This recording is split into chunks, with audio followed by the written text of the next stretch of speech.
ውድ ጠለስ ሚዲያ ቤተሰቦች ሰላም ጤና ይስጥልን። ይህ በጠለስ ሚዲያ ባሳየ ደርቤ የሚቀርበው የሚያዝያ 20 ቀን 2018 ዓ.ም የዘወትር ፕሮግራማችን ነው።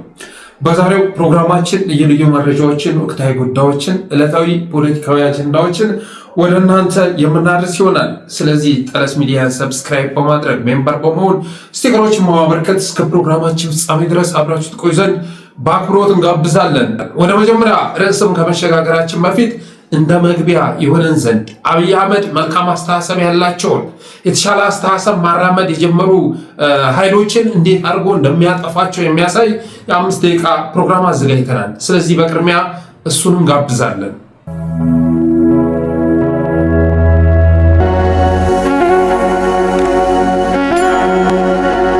አብይ አህመድ እርግብ ቆዳ ለብሶ እንደመጣ ሰሞን የህወሓት ሰዎች እና አይት አስመላሽ እነ ስዩም መስፍን የአብይን አካሄድ የጭብጨባ ጥሙን መልኩን ያስተዋሉ የፖፕሊስ መንገድ በስተመጨረሻ መሪውን ራሱ ይበላል ስላሉ በቅመኛው መሪ ከሁሉም ተመርጠው በትሮን ተበሉ። የአሁኑ ጠቅላይ ሚኒስትራችን ከሳቸው አመለካከት ውጭ ምንም ነገር የለም። ሁሉም አዋቂ ናቸው። በኢንጂነሪንግ፣ በፍልስፍና፣ በቅስና፣ በፖለቲካ በሁሉም ነገር አዋቂ ናቸው። ተው ቢባሉ አይተው። የእሳቸውን ያህል አቅም ያለው ማን አለ? ሁሉም ደንቆሮ። ፖፑሊዝም የራሱ መጨረሻ አለው፣ ይበላዋል። ፖፑሊዝም ላይ የወጣ ያ ተመልሶ ይበላዋል። ሂዝ ኢን ዴንጀር። አገሪቱን አደጋ ውስጥ መጣል የለበትም። ደግሞም በዚያ ሰሞን ጓደኛ ነው ሲባል ተረኛ የሆነው የአዲስ አበባን ጉዳይ አጀንዳው አድርጎ አገሩን ሲንጠው ነውጥ በለውጥ ስም ጣሊያን ጠይም ሆኖ መንገሱን ያወቁ እና አምባቸው በአቋም የተጣመመውን ቀድሞ ስላረቁ እና ሳምንት ጽጌ ተከበናል ብለው ህዝብን ስላነቁ በሴረኛው ወጥመድ ሰተት ብለው ገብተው በአንድ ላይ አለቁ። ከአሁን በኋላ በአማራነቱ አንገቱን የሚደፋ በኢትዮጵያዊነቱ የሚያፍር ኢትዮጵያዊ አይኖርም። ያ መንገድ እኔ በተለይ ህዝቡ ራሱን ማደራጀት አለበት ብዬ አምናለሁ። ራሱን ከዚያ በላይ ማዘጋጀት አለበት ብዬ አስባለሁ። ቢኮዝ አማራን ለማፍረስ ያልተሰራ ስራ የለም። ይሄ ምድር ላይ የተቀበረ ሳይሆን ከምድር ወጥቶ እያየነው ነው። ይሄ ትውልድ ደግሞ ይህን ታሪክ ካልተሻገረ ታሪካዊ ሰክሰስ ነው። ህዝብ ለሆነ አደጋ ማጋለጥ ተገቢ አይሆንም የሚል በእኛ በኩል ጽኑ እምነታችን መሆኑን ለመግለጽ ነው። አብረናቸው ልንሰራ ቁርጠኛ ነን ስላላችሁን መቼም የተሰማን ደስታ በውስጣችን ለሌላ ተልእኮ የመነሳሳት ግለት ከፍ ያለ ነው። ስለዚህ ከማንም ክልል ጋር ከማንም የፖለቲካ ድርጅት ጋር ተቀራርበን በምንሰራበት ጊዜ መርሃችን የክልላችን ህዝብ መብት፣ ጥቅም እና ፍላጎት እንዲሁም ሀገራዊ የጋራ ዓላማችን የሚያሳካ መሆኑን እያረጋገጥን ነው የምንሄደው። ኢትዮጵያዊ ሲሉት ከብሔርተኛ አልፎ ዘረኛም የሆነው ኦሮሞ ነው ሲሉት ጅማ ተሸርኩቶ ወለጋን የሚያርደው አረብ ሆነ ሲሉት የአይሁድ ቆብ አድርጎ ጀነቫ የሚገኘው በጎ ሀሳብ ሲሰማ እሬት እንደጠጣ የሚንገፈገፈው የጥፋ ከልም ሲያልም ተው ይቅርብህ ያለን ቀርጥፎ የሚበላው እርሱ ማበር ሲሻ አብሮ ከማበድ ውጭ በአንድ ከመቀወስ ሸጋ ሀሳብ ያመጣን በሌሊት አራውጦ በደም የሚለውስ አጫሉ በአንዱ ቀን አብሮ የሚያኗኑር በጎ ስለዋራ ከስመኛው ቀጣይ እጣው የሱ ሆነ የመወገር ተራ። ገዳዮች ለፍርድ የማይቀርቡ ከሆነ ገዳዮች ትክክለኛውን ፍርድ የማያገኙ ከሆነ ፍቅር ብቻው ምንም አያደርግም። ለኔ ፍቅር የሚያስፈልገው በፍቅር ለሚሸነፍ ሰው ነው። እባክህ እየተባለ ንጹሃን ዜጋን የሚገድል ኃይል ካለ እንግዲህ ፈጣሪም የሱ ገደብ እንኳን አለው እኮ። ፈጣሪም ታግሶ መጨረሻ ላይ ኃጢአተኛውን ይቀጣል አይደል? እና የተደበላለቀ ስሜትን የተሰማው ህዝብማ መስኪን እኮ ነው። ምንም ፍራሽ በለው መሪዎቹ ነው መተኛት ያቃታቸው እንጂ ሲጠግቡ ማለት ይሄን ህዝብ ምን ትለዋለህ አንተ? የዚህ ሀገር ዜጋ ኢትዮጵያዊን አይደለም። ምናልባት ስለ ህዝቡ ይሄን አይነት ጸባይ ያለው እንደዚህ አይነት ነገር ነው ክፉ ነው ደግ ነው ላንተ አልነግርም። ዕውቀትን ማሳነስ ይሆንብኛል። ምክንያቱም የዚህ ሶሳይቲ ማህበረሰብ ከዚህ ሶሳይቲ ስለወጣ ማለት ነው። የትግራይ ጦርነት ፕሪቶሪያ ላይ ተቋጭቶ እንዳበቃ ከዚህ ወዲያ መርገፍ ይብቃን እንደማለት በድሮን በዲሽቃ ወደ አማራ ሲዞር የታንክ አፈሙዙ የውጊያው ፈረቃ ያን ጊዜ አቶ ገዱ ከጭብጨባው ጓዳ የተቃውሞ ድምፅ ተግሳጽ ስላወጡ እና አቶ ክርስቲያን እና አቶ ዮሐንስ ከመታሰር ድረው ከሀገር አመለጡ። አሁን በአማራ ክልል የተፈጠረው የተቃውሞ እንቅስቃሴ መሰረታዊ ምክንያቱ በሚገባ መታወቅ አለበት ብዬ አምናለሁ። የአማራ ሕዝብ ምናልባትም በሴንትራል በማዕከላዊ መንግስት ተቋማት የበለጠ ያደላ እንደሆነ እንጂ የመከላከያ ሰራዊትን ወይም የሆነውን አካል ለመቃወም ፈልጎ እዚህ ነው። እሺ፣ የስነ ስርዓት ጥያቄ ስላለ እሱ ላይ አሁን ከዚህ በፊት የተናገሩ የተከበሩ ምክር ቤት አባል ምክር ቤቱን እየወነጀሉ ስለሆነ እኛ ይሄንን አስቸኳይ አዋጅ በጽንፈኛው እንጂ በአማራ ህዝብ ላይ አይደለምና ይሄ መስተካከል አለበት። አመሰግናለሁ። ትክክል ነው። ማሳሰቢያውን ወስደው በዛው አግባብ ሀሳቡን ቢያጠቃልሉ። አመሰግናለሁ። የተከበሩ አፈ ጉባኤ፣ የኦሮሞ አመራሮች መታወቂያን በመስረቅ ኦሮሞን አንጠቅምም፣ መታወቂያን በመስረቅ ሰርቀን የኦሮሞን ህዝብ ሀብታም ለማድረግ አይደለም። የኦሮሞን ህዝብ ሀብታም የምናረገው እውነተኛ ፍትህ፣ እውነተኛ እኩልነት ኢትዮጵያ ላይ እንዲረጋገጥ በማድረግ ነው። እንዴት አድርጌ ነው እኔ 5 እና 6 ሚሊዮን የአዲስ አበባ ነዋሪ ዴሞግራፊ ሊቀይር የምችለው? በምን ሂሳብ? ከኦሮሚያ አምጥቼ አዲስ አበባ ላይ እንዴት ነው የማሰፍረው? የሀገር ውስጥ ለማ ብቻ ነው እንደ መንግስት ሁሉን አድራጊ ፈጣሪ? መሬቱ እኮ ባለቤት አለው። አዲስ አበባ ላይም ቢሆን ህንፃውን ባለቤት አለው፣ መንገዱን ባለቤት አለው። የት ነው የሚሰፍረው? ከጠመንጃ ይልቅ የሀሳብ ፖለቲካን ፓርቲን ያስቀደመ የኦነግ ውበቴ ማጎብደድ ሲገባው የአብይን አካሄድ ስለተቃወመ ጽንፍ ይዘክር ሲባል ሰሜኑን አካቶ መሃል ስለቆመ በሪፐብሊክ ጋርድ ከመኝታው ታንቆ ሳይበራ ጨለመ፣ ሳይፈካ ከሰመ። ስለዚህ የኦሮሞ ህዝብ በዚህ መንግስት ከመቼውም ጊዜ በላይ ከየትኛውም መንግስት በላይ ከፍተኛ ገፈት ቀማሽ፣ ከፍተኛ ስቃይ እያየ ነው ያለው። በትግራይ ከደረሰው በአማራ እየደረሰ ካለው እኩል ወይንም ከዛ በከፋ ሁኔታ ኦሮሚያ ላይ ግፎች ይፈጸማሉ። ነገር ግን የዛን ያህል የሚዲያም የሀገር ውስጥም ትኩረት አይስብም። ይህን ስል ሌሎች ላይ የሚደርሱትን ግፎች ጀስቲፋይ ለማድረግ አይደለም። በየትኛውም የሀገሪቷ ክፍል ኢፍትሐዊ ድርጊት፣ ንጹህ ዜጋን የመረሸን የመግደል ድርጊት መፈጸም የለበትም። በማንኛውም አካል፣ በታጠቀም አካል፣ በክልሎች በተለያዩ ክልሎች በታጠቁም አካሎች፣ በመንግስትም ቢሆን እናምልሃለሁ አቢይ በሚመራት ያልታደለች ሀገር ውሸት መናገር ነው ሐቀኛው አስብሎ ከመሸ ቢያሳድር መሪው ወኩይ ሐሳብ የዜጎችን ተስፋ ሊያጨልም ሲወጣ እንደነ ብርሃኑ እንደነ ዳንኤል ይሄው ጮራ ብሎ ጨለማ ለወጣ። ሞት የማረው ነው ስደትና ስር ነው የመልካም ሰው ዕጣ።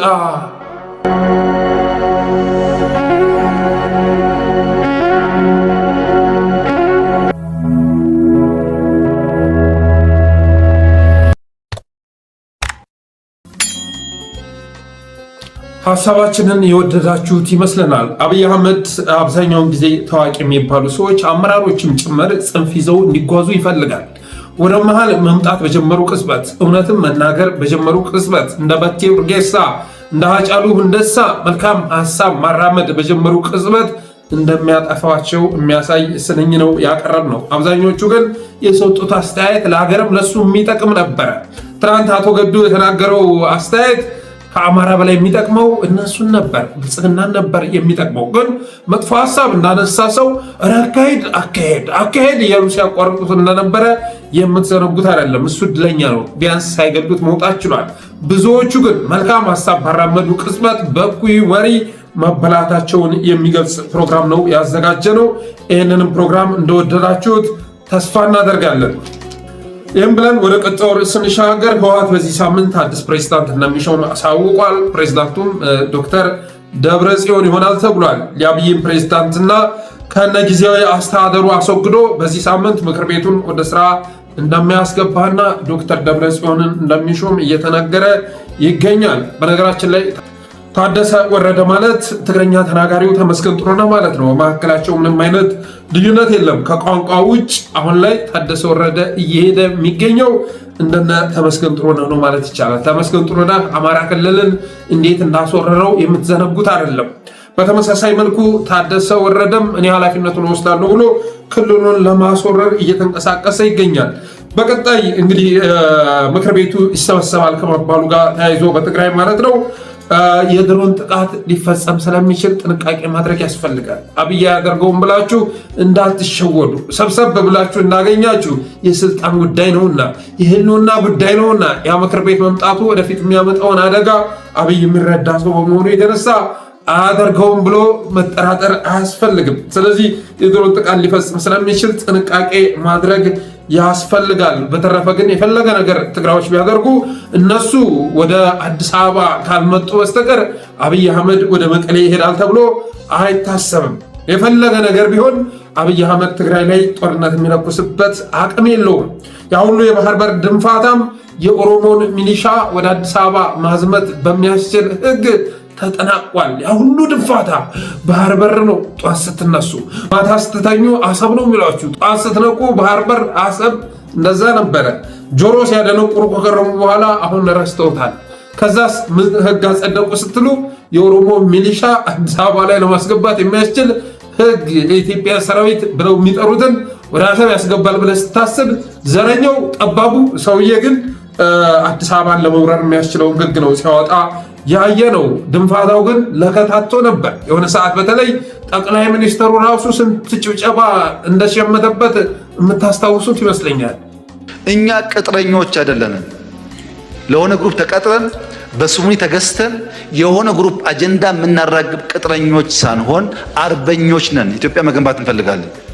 ይሄን አምኖ ያከበረ ማንም ሀገር በከፍተኛ ደስታ አብረን መስራት እንፈልጋለን። ሶማሊያ አካባቢ መስከን፣ መረጋጋት፣ ናሽናል ኢንትረስት ማስቀደም እንዲችሉ ጊዜ ሰጥተናል። እንታገሳለን። ቀልብ እንዲገዙ ሰብር እንዲያደርጉ እንታገሳለን። ግን ኢትዮጵያ የማይናወጥ ብሔራዊ ጥቅም አላት። ዓለም ዛሬ ይስማ። የቀይ ባህር አክሰስ ሰላማዊ በሆነ መንገድ ኢትዮጵያ ያስፈልጋታል።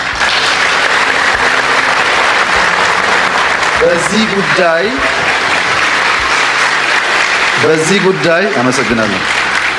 በዚህ ጉዳይ ሻይ የምናደርግ የምንደብቅ ይመስለው ካለ ተሳስቷል። ምንድነው ያለው ምርጫ? አንደኛ ፌዴሬሽን፣ ኮንፌዴሬሽን። ኤርትራን ኢትዮጵያን ብትወስዱ ግን ይኸውላችሁ ይሄ ሁለት ግንድ መልኩ ይለያያል። ልክ ባንዲራውና ስሙ እንደሚለያይ ህዝብ ማለት ነው። ውስጥ ግን የተያያዘ ነው። ያኔ ያጣላን ኮንፌዴሬሽን አሁን ሊታይ ይችላል። ያኔ የነበረው ስሜትና ዛሬ አንድ አይደለም። በዓለም እኮ በእኛ ፖፑሌሽን 11ኛ ሀገር ነን። አትናቁት። ይሄ ቀላል ነገር አይደለም። በኢኮኖሚ ራቅ ነው እንጂ በፖፑሌሽን ትልቅ ነን። ይሄን የሚያክል ሀገር ዝም ብሎ እንደዚሁ ታፍኖ ያስቸግራልና ንግግሮቻችን፣ ሚዲያዎቻችን ኮንሺየስ መሆን አለባቸው። በራይል የተቋቋም ነው። ባህሩ በጣም ቅርባችን ስለሆነ በቀጥታ የደህንነት ስጋትና የሉዓላዊነት ችግር ስለሚያመጣ እዛ ርቀን ወደብ ሸቀጥ ነው ብለን በ60 ኪሎ ሜትር ቁጭ ካል አደጋ ይመጣል ነው። እንደሰማችሁት እንግዲህ ባህር በር አጀንዳ ጭብጨባ የመሸመቻ አጀንዳ ነበረ። የምርጫ አጀንዳ ነበረ። የማደናገሪያ አጀንዳ ነበር። አብይ አህመድ በየቦታው አፈሳ ለማካሄድ እንዳመቸው ነበር ባህር በር እያለ ሲለፈልፍ የነበረው። አሁን ከነ ፕሮፓጋንዳውም ጭምር የተረሳበት ሁኔታ ነው ያለው። እንደውም ኤርትራ የአሜሪካ አላያንሱና እየመጣች ትገኛለች። እንኳን አብይ አህመድ በኢሳያስና በአሜሪካ መካከል ግንኙነቱ ተሻሽሎ ይቅርና ድሮም የባህር በርን አጀንዳ ያመጣው ለማደናገሪያና ጭብጨባ ለመሸመቻ ነበር። እንደ አብይ እኮ ጭብጨባ የሚወድ መሪ የለም። ያን የሚወደውን ነገር ተነፍኮ ነበር። ስለዚህ ምክር ቤቱንም ለማስጨብጨብ ቢያንስ እንደዛ እያለ መፎክር አስፈልጎ ስለነበር ነው። ስለዚህ እንደ ባህር በር ሁሉ ትግራይንም ከፕሮፓጋንዳ አልፎ አብይ አህመድ ይሳፈጣል ተብሎ አይታሰብም። የባህር በሩን አጀንዳ እስካሁን ድረስ እንደሸመደዱ የቀሩት እነ ወዲ ሻምበል የተባሉ ወፈፊዎች ናቸው። እነ ወዲ ሻምበል አሁንም ቢሆን ስለ ባህር በር እያወሩ ነው። አንድ ነገር ካሸመደዷቸው የቀን ውሎ አልበሉ እስካልተቋረጠ ድረስ ከማነብነብ አይመለሱም። ከዚህ ውጭ ትግራይንም በፕሮፓጋንዳ ከመግጠም ባለፈ በጦርነት ይሞክረዋል። ተብሎ አይታመንም። እነሱ ግን በዚህ መልኩ መቀጠል ይችላሉ ወይ ነው ጥያቄው። በዚህ መልኩ ትግራይ መቀጠል ትችላለች? በዚህ ልክ የፕሮፓጋንዳ መጫወቻ ሆና በዚህ ልክ ከሁሉም ነገር ውጭና መቀጠል ትችላለች ወይ የሚለው ጥያቄ ነው ዋናው ነገር። እኔ በዚህ መልኩ ይቀጥላሉ ብዬ አላስብም። ሪሊ ከበፊቱ በባሰ መልኩ ትግራይ የህልውና አደጋ ያጋጠማት አሁን ነው ብዬ አስባለሁ። በዝምታ ውስጥ እየጠፋች ነው። በዝምታ ውስጥ ወደ ኋላ እየተመለሰች ነው። በዝምታ ውስጥ ወጣት አልባ ህይወት አልባ እየተደረገች ነው። ከልማትም ከምንም ውጭ ከሁሉም ውጭ እየተደረገች ትገኛለች። ልክ እንደ አማራ ሁሉ ማለት ነው። ስለዚህ በእኔ እምነት ምክር ቤቱ ስብሰባ ከተካሄደ በኋላ ፕሬዝዳንት ከተመረጠ በኋላ ኦፊሻሊ የትግራይና የአማራ ኃይሎች አብረው ይታያሉ፣ አብረው ይመጣሉ ብዬ አምናለሁ። የትግራይና አማራ ኃይሎች አብረው ከመታየትም አልፈው አብረው ግንባር ላይ የሚሳለፉበት ጊዜ እየመጣ ነው ብዬ አምናለሁ። ለምሳሌ ያህል ቲፒኤፍ የሚባለው ከመከላከያ ጋር ተሰልፎ አማራ መዋጋት ከጀመረ 4 ሳምንት ሆነ። ቲፒኤፍ የሚባለው የነጻርቃን የነጌታቸው ረዳ ኃይል ከመከላከያ ጎን ተሰልፎ መዋጋት ከጀመረ በራማ በቀዩ ጋሪያ በኮባ በሹር የተባሉ አካባቢዎች ላይ መዋጋት ከጀመረ ከ4 ሳምንት በላይ ሆነው ከአውጃኖና ዞብል ክፍለ ጦር ጋር በግብ ከገጠመ ወደ 1 ወር አካባቢ ሆኖታል። ይህ ኃይል ደግሞ አማራን ማጥፋት ከተቻለው ምስራቆቹን ማጥፋት ከቻለ በቀጣይ የሚያደርገው መገመት አይከብድም። እንዳልኳችሁ ነው። አብይ አህመድ ትግራዮችን የማይተናኮለው አማራ ጋር የለኮሰውን ጦርነት በድል መቋጨት ስላልቻለ ነው። አማራዎችን ማሸነፍ ቢችል አብይ አህመድ ከዛ ወደ ትግራይ ይሄዳል፣ ወደ ኤርትራም ሊሻገር ይችላል። ያን ሁሉ እቅዱ ያከሸፈው አማራ ክልል ውስጥ በ15 ቀን ውስጥ ቋጭቼ እመለሳለሁ ብሎ ሲያስብ 3 ዓመት ሁሉ እየተለበለበ እየረገፈ መቆየቱ ነው። ስለዚህ በቲፒኤፍ እና በመከላከያ መካከል ጥምረት ተፈጥሯል። በቀጣይ ቲዲኤፍ እና ፋኖ ጎን በጎን ቢታዩ አስገራሚ አይሆንም። ምሬ ወዳጆ ተናግሯል። ጉዳዩ የፖለቲካ አይደለም። ወደ መቀሌ ብንሄድ እንኳ መቀሌ የምንሄደው ፖለቲካ ለመስራት አይደለም፣ በህልውና ጉዳይ ላይ ለመምከር ነው። በሀገር ጉዳይ ላይ ለመምከር ነው። ሀገራችን እንዴት እንታደጋት፣ ህዝባችንን እንዴት እናጥርፈው በሚለው ጉዳይ ላይ ለመምከር ነው። የህልውና ጉዳይ ነው እንጂ የፖለቲካ ቁማር፣ የፖለቲካ ስልጣን የመፈለግ ሁኔታ አይደለም። ከዛም የበለጠ ነገር አጋጥሞናል በማለት ምሬ ወዳጆ ተናግሯል። ስለዚህ ትግራዮች መስራት ያለባቸውን ከሰሩ በኋላ በቁርጠኝነት የአብይን አገዛዝ ወደ መታገል ይገባሉ ብዬ አስባለሁ።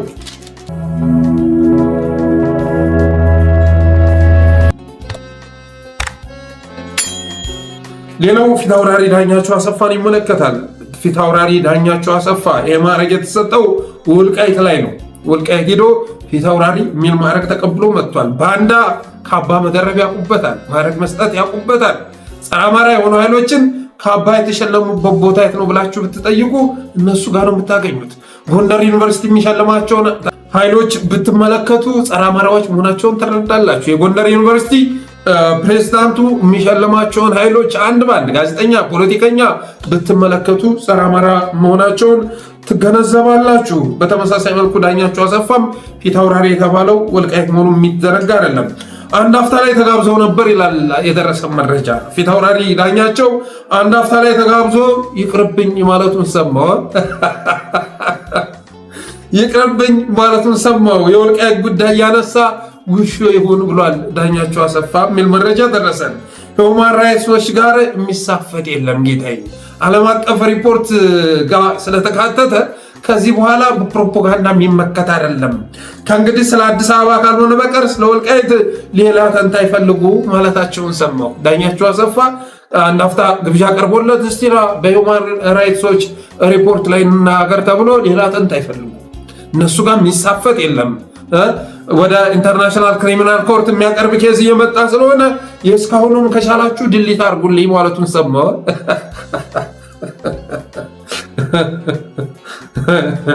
በነገራችን ላይ ዶክተር ዳኛቸው ከዚህ ባለፈም የወልቃይቱን ብአዴን ሲያጥረገርገው ልናይ እንችላለን። ምክንያቱም ከዚህ በፊት የኤርትራ መንግስት ሲያቆለባብሰው ከሰማም በኋላ መልሶ ሲዘምትባቸው አይተናል። በአንድ ወቅት የኤርትራ መንግስት በሚገርም ሁኔታ ሲያወድሳቸው እንዳልተሰማ ሁሉ የጥርስ ተካውንና የጥርስ አቅራቢውን አገዛዝ ትእዛዝ ተቀብሎ ሲያድረገርጋቸው ደግሞ ተሰምቷል። ከዛ በፊት ግን በዚህ መልኩ ሲያወድስ ነበር። የኤሪትሪያ መንግስትና ህዝብ ያደረገልን ውለታ ገና አጣጥሜ አልጨረስኩም። እንኳን ወደ ግጭት ሊሄድ ነው። they have paid ዲርሊ ኢትዮጵያ የምትባል ሀገር እንድትቆይ በፊት ኢትዮጵያ የምትባል ሀገር እንድትፈርስ እንደሰሩት አሁን ደግሞ እንድትቆይ ትልቅ እርዳታ አድርገውልናል። ማንኛችንም እናውቃለን። የምናውቀው ባልተደራጀንበት ባልተዘጋጀንበት ወቅት የኤሪትሪያ ልጆች ደማቸውን አፈሰዋል ነው አብረው ነው እና ገና ያንን ኢንጆይ ያረኩ ነው። ጥሩ የሆነ ዶክተር አብይ ያንን ባድመን መልሰው ይመለስ ብለው ጥሩ ግንኙነት ባይፈጥሩልን ኖሮ እኔ ዛሬ የወያኔ ታንክ አዲስ አበባ ሮር ሊያደርግ ነበር የሚል ግምት አለኝ። እንደሰማችሁት ነው። ድሉን ኢንጆይ እያደረኩ ነው እኔ ከኤርትራ መንግስት ጋር በጋራ ያስመዘገብነውን ድል ኢንጆይ እያደረኩ ነው እያለ ሲናገር እንዳልነበር መልሶ ወራሪዎች እያለ ሲሰርባቸው ተሰምቷል። ለዚህ ምክንያቱ ደግሞ የዳኛቸውን አቋም እንደፈለገ የሚያወዛውዘው ጥርስ አቅራቢውና ጥብስ መጋቢው አገዛዝ መሆኑ ነው።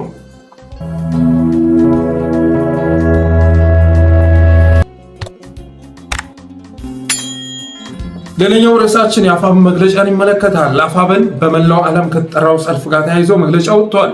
ባወጣው መግለጫም ለሰልፉ ያለውን ድጋፍ ገልጿል። ኢትዮጵያውያን ያለ ልዩነት ይገኙበታል ተብሎ ለሚታሰበው ሰልፍ ያለውን ድጋፍ ገልጿል። ያ ሰልፍ በመላው ዓለም ከመካሄዱም ባለፈ በትዊተርም በፌስቡክም እንደሚካሄድ የደረሰ መረጃ ያመለክታል። በፌስቡክ እኛ የምንመራው ይሆናል። በፌስቡክ እና በትዊተር እየተነጋገርን እንገኛለን። ስለዚህ ቀኑ ወደፊት የሚታወቅ ቢሆንም የሚገለጽ ቢሆንም ለዛ መዘጋጀት ያስፈልጋል። እንግዲህ በሚካሄደው ሰልፍ ላይ የአገዛዙ ምርጫ የይምሰልና የውሸት መሆኑ ለዓለም አቀፉ ማህበረሰብ ግንዛቤ የመፍጠር ስራ ይሰራል። የአገዛዙን ግፍና በደል የማጋለጥ ስራ ይከናወናል። እንደ ሀገርና እንደ ቀጠና አገዛዙ የሚፈጽመውን ጥቃት የሚፈጽመውን ግፍ የማጋለጥ ስራ እንደሚሰራ የደረሰ መረጃ ያመለክታል። ሌላኛው ትብብር ለኢትዮጵያ አንድነት በትናንትናው ዕለት ያወጣውን መግለጫ ይመለከታል። ትብብር ለኢትዮጵያ አንድነት ቅዳሜ ሚያዝያ 24 በአዲስ አበባ ከህዝብ ጋር ስብሰባ እንደሚያካሄድ ገልጿል። የተሻለ ጸጥታ ባለባቸው አካባቢዎች የአፓ ለሚያዝያ 30 የጠራውን ሰልፍም እንደሚያስተባብር ገልጿል። ከዚህ በፊት ያን ሰልፍ እንግዲህ ያስተባብረዋል የተባለው አፓ ነበር። አሁን ላይ ግን ትብብር ለኢትዮጵያ አንድነት እሱም በሰልፉ ላይ እንደሚሳተፍና እንደሚያስተባብረው ገልጿል። በሌሎች ቦታዎችም ላይ ሰልፉ እንደሚካሄድ አሳውቋል። ህዝብም ከትብብሩ ጎን እንዲቆም ጠይቋል። በተረፈ የትብብሩን እንግዲህ ማንነት ማወቅ የሚቻለው ወደፊት ነው። በዚህ ምርጫ ውስጥ እስከ መጨረሻው ድረስ አብይ አህመድ ጋር ተሰልፈው የአብይ አህመድን ህልም ያሳካሉ አያሳኩም በሚለው ጉዳይ ነው ማንነታቸውን ማወቅ የምንችለው። አሁን ላይ በሚያደርጉት ስራ ሳይሆን በእምነት አገዛዙ እንደ ተቃዋሚ የሚመለከታቸው ከሆነ ይህን ሰልፍ ይፈቅዳል ብዬ አላስብም። ሰልፉን እንግዲህ ይሳካም አይሳካም አብረን እናየዋለን። በተረፈ ግን የሁሉም ፓርቲዎችና ትብብሮችም ጭምር ማንነት የሚታወቀው አብይ አህመድ ጋር ምርጫ ላይ በመሳተፍና ባለመሳተፍ ነው። አብይ ጋር በመሰለፍና ባለመሰለፍ ነው። በእኔ እምነት ትብብሩ በዚህ ሁኔታ ውስጥ እስከ መጨረሻው ድረስ ገፍቶ ምርጫ ላይ ይሳተፋል ብዬ አላስብም። የሆነ ሰዓት ላይ ይወጣል ብዬ አስባለሁ። በተረፈ ባወጣው መግለጫ ግን ቅዳሜ ሚያዝያ 24 ስብሰባ ጠርቷል። የአፓን ሰላማዊ ሰልፍ እንደሚያስተባብረው ገልጿል። ህዝቡም ከትብብሩ ጎን እንዲሰለፍ ጥሪ አድርጓል።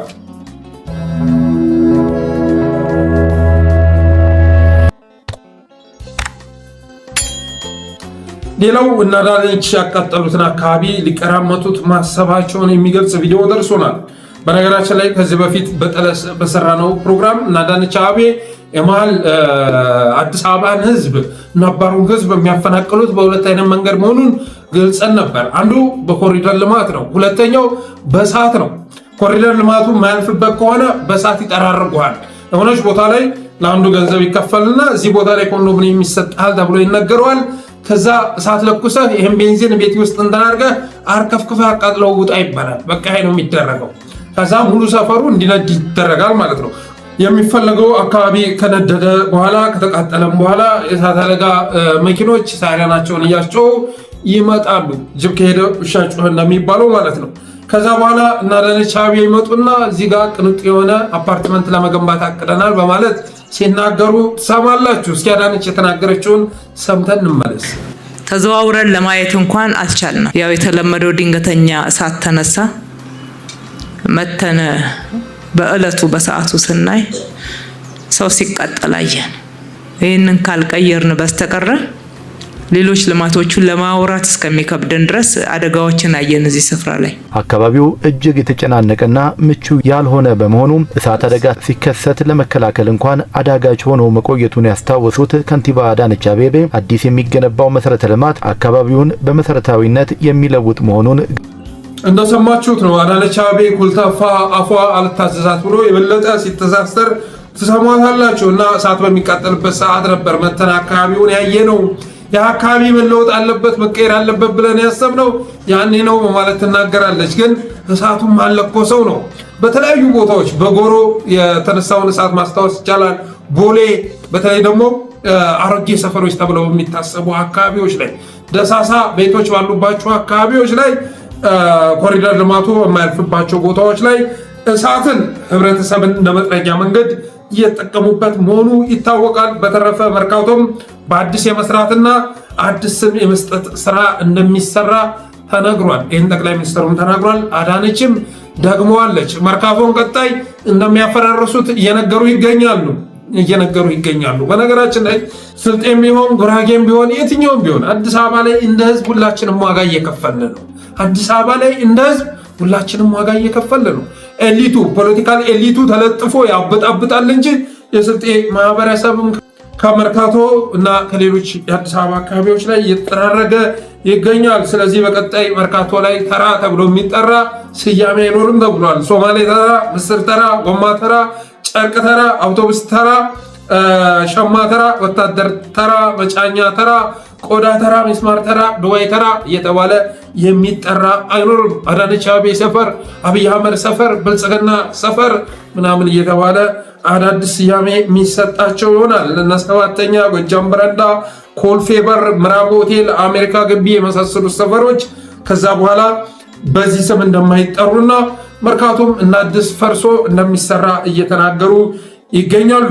ከተማው ሙሉ ለሙሉ የተቀማ ግን በስያሜ አይጨቃጭቅም። ከተማውን የተነጠቀ በስያሜ ላይ ሊጨቃጨቅም አይችልም። ቢጨቃጨቅም አያምርበትም።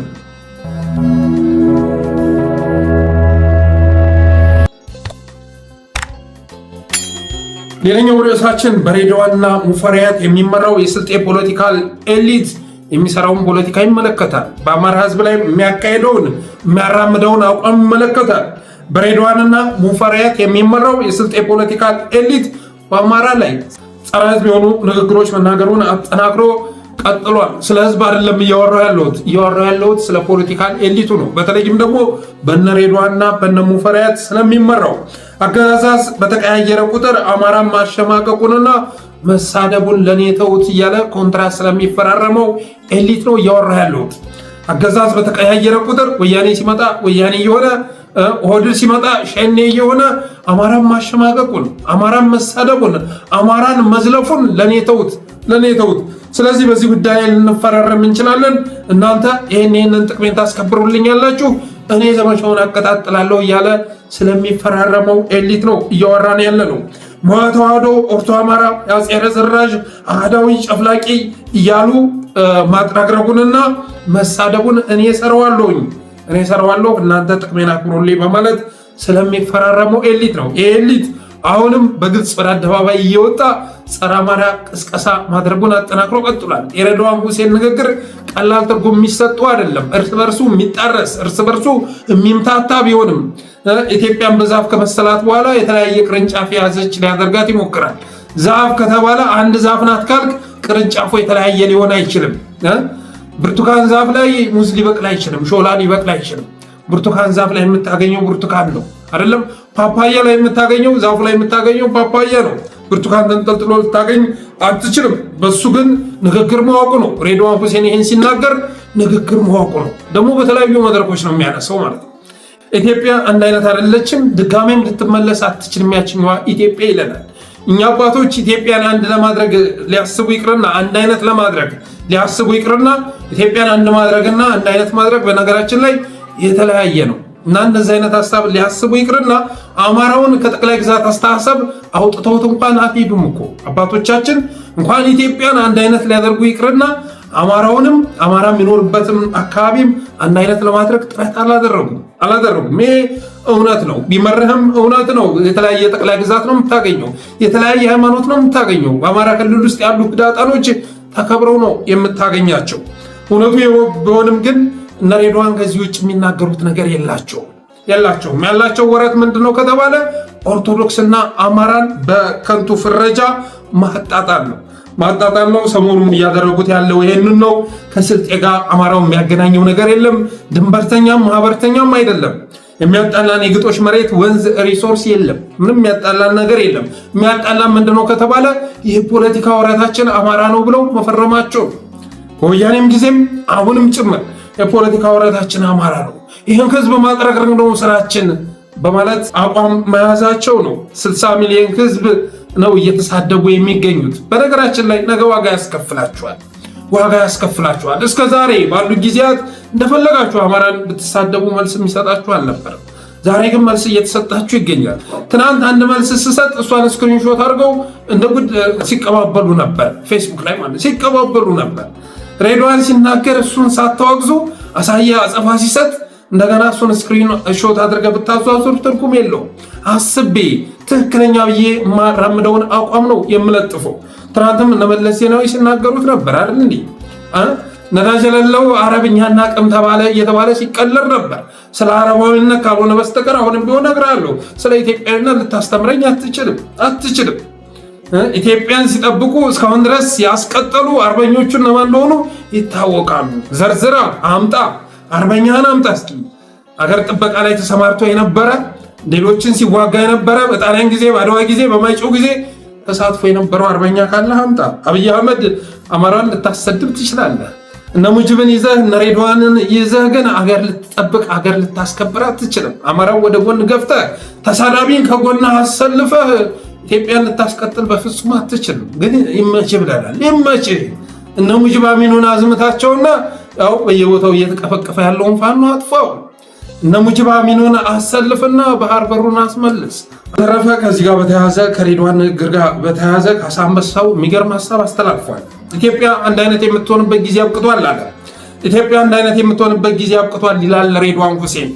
አይ ሬድዋን፣ የኢትዮጵያ ብሔር ብሔረሰቦች እኮ እንደናንተ ትናንት የተፈጠሩ ብሔሮች አይደሉም፣ የዛሬ 17 ዓመት የተፈጠሩ አይደሉም አለ። ኢትዮጵያን አንድ አይነቱን አታውቅም። ድሮም ቢሆን መልቲካልቸራል ኢምፓየር ነበረች። አንድ አይነት ሁና የነበረ ቢሆንማ ይህ ሁሉ ችግር ባልገጠማት ነበር። በምንድሯ የኢትዮጵያን ችግር ዥንጉርጉር ማንነቷን ጠብቃ ለማስቀጠል መሞክሯ ነው አለ። ችግሯ ዥንጉርጉር ማንነቷን ጠብቃ ለማስቀጠል መሞክሯ ነው። እነ ፈረንሳይ፣ ቱርክ፣ ጃፓን፣ ራሻ፣ እንግሊዝ ጭምር አንድ ወጥ ህዝብ ሰርተው ዥንጉርጉርነትን ሊጋርጥ የሚችለውን አደጋ በጣት ተሻግሮታል። በመጨረሻም ሀገር ፈጥሯል። ዥንጉርጉርነት አደገኛ መሆኑ የገባው ብቸኛው የኦሮሞ ኤሊት ነው አለ። ኦሮሞ በጉብዝናው ወቅት በርካታ ብሔሮችን ሉሉ አድርጓል አለ። በሂደቱም ትልቅና ጠንካራ ብሔር ፈጥሯል። የኦሮሞ ብሔር ታሪክ ጸሐፍት ጭምር እንደሚናገሩት አለ ዛሬ ላይ ራሱን ኦሮሞ ብሎ የሚገልጸው አብዛኛው ህዝብ 75% በ16ኛው ክፍለ ዘመን የነበሩ አያቶቹ ኦሮሞ አልነበሩ። ኦሮሞ የጦር መሳሪያ አግኝቶ የቀረውን የኢትዮጵያ ክፍል አዳርሶ የነበረ ቢሆን ዛሬ ላይ ሁላችንም አካም በተባባልን ነበር። ችግር ቢኖርብን እንኳን አሁን ካለንበት የከፋ ችግር አይገጥመንም ነበር አለ። እያወራህ ያለው ስለ የብሔር እስር ቤት ወይም ክራፕ ከሆነ እሱ በአንተ አያምርም አለ። አንተ ነፃ ወጪ እንጂ ነፃ አውጪ አይደለም። እንደ ነፃ አውጪ አትንፋ። ሐሳቡ ሱህትና መነሻቸው ጥራዝ ነጠቃዊነት ቢሆንም ኢትዮጵያ ውስጥ የብሔር ጭቆና አለ ብለው ለራሴ የነገሩ ከአማራ ብሔር የተገኙ ወጣቶች ናቸው አለ። ዋለልኝም መሆኑ ነው።